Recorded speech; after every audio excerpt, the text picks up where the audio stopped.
ɗum hollata tedduɗo Allah subhanahu wa ta'ala wi teddengal wodani Allah e nulaaɗo ɓe mum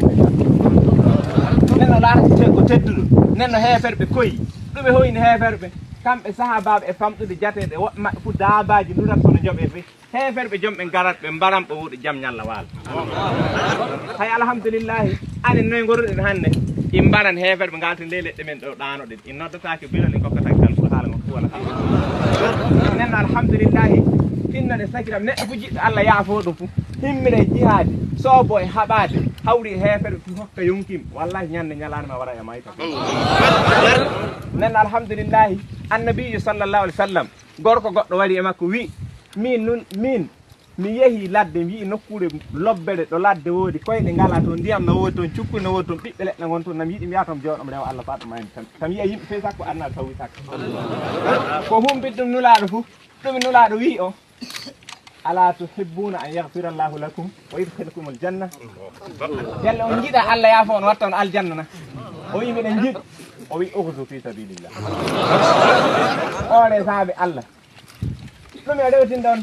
man qatala fi sabilillahi fawaqa naqa wajabat lahu aljanna neɗɗo kaɓiɗo saabi Allah alqadar ɓiranne ɓennu naggina ngeeloɓe yejjo ɓira kadi ɗum tan kaɓiɗo saabi Allah ɗum aljanna wajibanake Allah tiltini aljanna nan alhamdulillah sakiraɓe annabijo sallallahu alih w sallam o lamdama ɗumen jihadi o wi an tuqatila al kuffara ida laqitahum so a hawri heefa ɗum kaɓana ɗum nan alhamdulillah sakiraɓe ɗo zunuba yaafete ɗo ɓural heɓete ɗo teddengal aduna heɓete ɗo sariya Allah ñiiɓata saabe wolde nde gonɗen e mum joni o nan alhamdulillahi hakkude ɗo e to jaaten to so e palol naɗɗen so tampiri tampude ɗi jaata yaaden ɗon ɗata ɗon ko illa so wona Allah subhanahu wa ta'ala windana en baraji ma nan alhamdulillahi Allah subhanahu wa ta'ala wi yalle anon gonɗimi Allah tindinta on jaago mon hinon jukkugo nawona si yimɓe mbi way hon mumunen Allah fu kawriti min naam Allah tindini ko mumunen Allah fu mbi noon ɗum Allah wi ɗum won ɗume gonɗinon Allah mbi on la ilaha illallah tawi e werɗe moɗon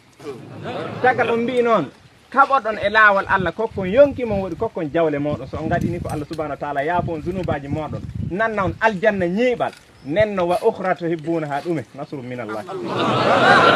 wa fathun qarib wa bassiril mu'minina pienkaji maɓɓe ndiwen ɓe egga ɓe jappa leydi ndi yaaje foy woɓɓe men fu keɓ fayɗo ndema fi nenno pien heeferɓe ndilla e daaɗe men ɗe laaten ahraran lillahi e ndimɓe saabe Allah subhanahu wa ta'ala fay goto maray en nenno annabijo sallallahu alih w sallam o wi e o nuli sahaba e makko ni Mus'ab ibn Umayr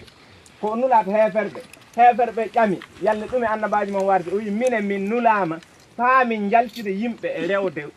e maccuɓe ɓe garta e rewde joom maccuɓe ɗum won rewde Allah subhanahu wa ta'ala nenno alhamdulillahi faamin jaltina yimɓe e ɓillade aduna min jaaraɓo faade ɓillitade aduna woodi e laakara fuf nenno alhamdulillah sakiraɓe wolde jihadi illa annabaji nula fa hande ka fay muɗum fiine heddi mo Allah subhanahu wa ta'ala muyani ɓural ko o ronata ka fay ki mo Allah muyani sahada ko oɗo ronata ka fay ki mo Allah muyani tariki waɗe jantede e tarikeji lobbi on ronata ka fay annabaji woɗe sahabaɓe mum alhamdulillah sakiraɓe Allah subhanahu wa ta'ala o heddanayi en ɗo majjen feydi Allah subhanahu wa ta'ala en feydi nenno so neɗɗo soninaki yeehi laakara fof hujja walana on to Allah feydi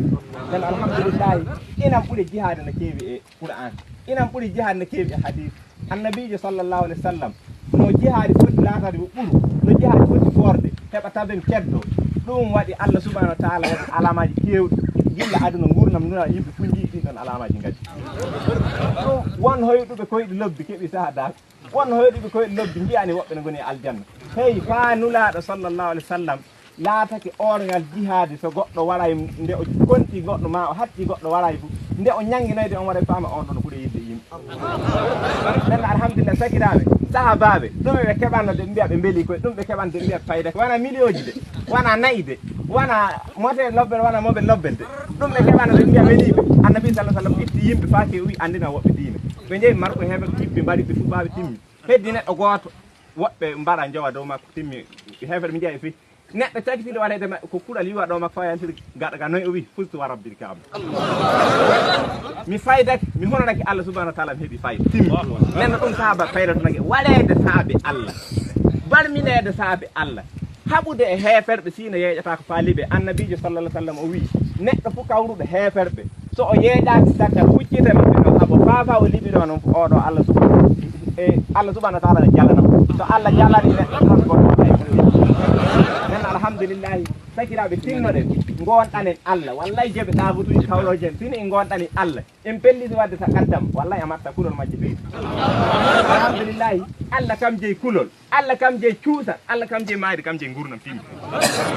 ñalane ma waɗi a maaya fay si gonɗa toye Allah subhanahu wa taala wi fay si gon on dow soroji ɓurɗi futonde so mayde waɗi tan o datta mayde nen alhamdulillahi tinnoɗen annioɗen anniya lobbo anniya ɗume wona mo